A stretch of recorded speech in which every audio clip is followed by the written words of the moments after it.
नमस्कार दोस्तों, आज हम जिस मेडिसिन के बारे में बात करने वाले हैं उसका नाम है आइसोट्रेटेनोइन। ये मेडिसिन नोडुलोसिस्टिक एक्ने में दी जाती है, जैसा कि आप पिक्चर में देख पा रहे हैं। उस केस में इसको दिया जाता है, और जब दूसरे एंटीबायोटिक से उन पिंपल्स का इलाज होना संभव नहीं होता तो उस केस में भी आइसोट्रेटेनोइन दिया जाता है। इस वीडियो में आज हम समझेंगे कि ये इसको खाने में क्या-क्या सावधानियाँ या क्या-क्या इसके साइड इफ़ेक्ट हैं और क्या इसकी डोज़ है, और ये किस-किस काम में दिया जा सकता है।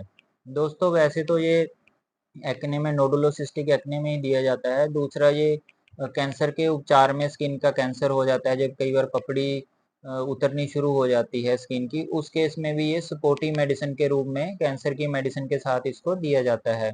इसके कुछ ब्रांड्स मार्केट्स में अवेलेबल हैं, जैसे आइसोट्रोइन 20, एक्यूट्रेट या सोट्रेट नाम से मार्केट में अवेलेबल हैं। जब आप केमिस्ट के पास मेडिसिन लेने जाएंगे तो उन ब्रांड से ये अवेलेबल है।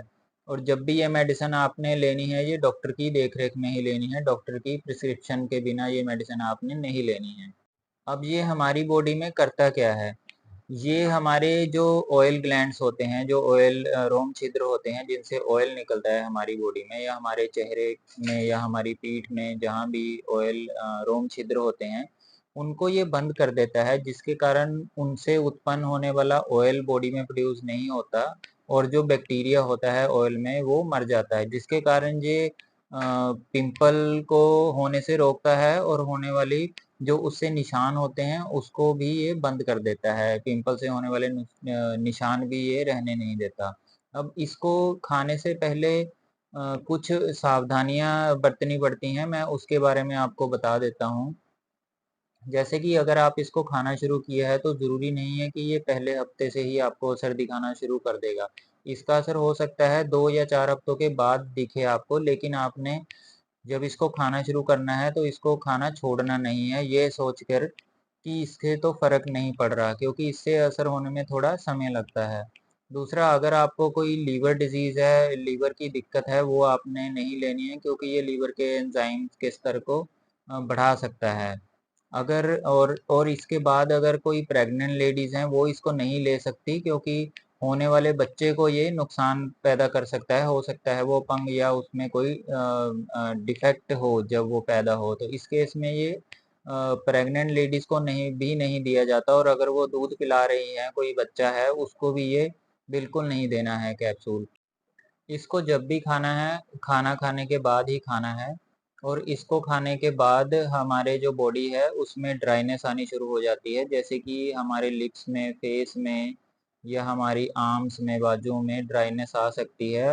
तो जब भी आप इस कैप्सूल को खाएं उसके बाद आप अपनी स्किन में मॉइस्चराइज़र लगा के रखें, और अगर आपने कैप्सूल काफ़ी देर से खा रहे हैं तो अपने फेस पर वैक्सिंग या लेज़र का कोई ट्रीटमेंट ना करवाएं, क्योंकि ये त्वचा को नाजुक बना देता है।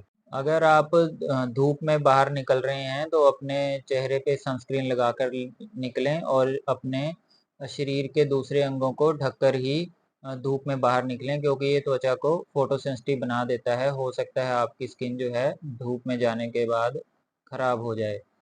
अगर पेशेंट को किडनी की प्रॉब्लम है तो उस केस में उसको ये जो मेडिसिन है वो नहीं दी जा सकती। और इसके साइड इफ़ेक्ट में, जैसे कि अगर कोई खा रहा है इसको, तो ये रात में कई बार अचानक दिखना कम हो सकता है, और अगर आप ड्राइविंग कर रहे हैं तो कई बार आपका जो है ड्राइविंग पर जो प्रभाव है वो कम हो सकता है, क्योंकि ये मेडिसिन जो है थोड़ा अपना इफ़ेक्ट जो है शो करती है। तो उस केस में आपने ड्राइविंग नहीं करनी है अगर आपको इसके साइड इफ़ेक्ट दिख रहे हैं। दोस्तों, कुछ इसके जो साइड इफ़ेक्ट हैं, और वो अगर आप मेडिसिन खाने के यूज़ टू हो जाते हैं कुछ महीनों बाद, तो वो धीरे-धीरे करके चले जाते हैं। और अगर कोई लेडीज़ इस मेडिसिन को खाने के बाद प्रेगनेंसी प्लानिंग कर रही है, तो कम से कम वो 1 या 3 महीने का डिफ़रेंस रखे प्रेगनेंसी कंसीव करने में। क्योंकि ये जो कैप्सूल है इसका इफ़ेक्ट जो है वो रहता है 1-2 महीने, तो उसके बाद ही वो प्लानिंग करें तो ज़्यादा अच्छा रहेगा। इसकी कुछ स्ट्रेंथ्स भी हैं मार्केट में अवेलेबल, जैसे कि ये 10 mg, 16 mg, 20 mg और 30 mg में मार्केट में अवेलेबल है। डॉक्टर आपकी कंडीशन को देखकर ही आपको ये स्ट्रेंथ प्रिस्क्राइब करेगा। वैसे इसकी जो डोज होती है वो 0.5 mg पर केजी पर डे के हिसाब से दी जाती है। इसको हम ऐसे समझ सकते हैं, अगर कोई आदमी 60 किलो का है तो 30 mg की मेडिसिन इसको रोज देनी है। तो 30 mg या तो आप 10-10 mg के 3 कैप्सूल सुबह दोपहर रात खाएं, या फिर आप एक 20 mg का या एक 10 mg का डिवाइडेड डोज में खा सकते हैं। वो डॉक्टर आपकी कंडीशन के हिसाब से आपको लिखेगा। तो दोस्तों, ये थी आइसोट्रेटेनोइन के ऊपर एक मेरी वीडियो। अगर आपको इन्फॉर्मेटिव लगे तो इसको सब्सक्राइब और शेयर करें, और अगर आपके कुछ सवाल हैं तो मुझसे ज़रूर पूछें। धन्यवाद।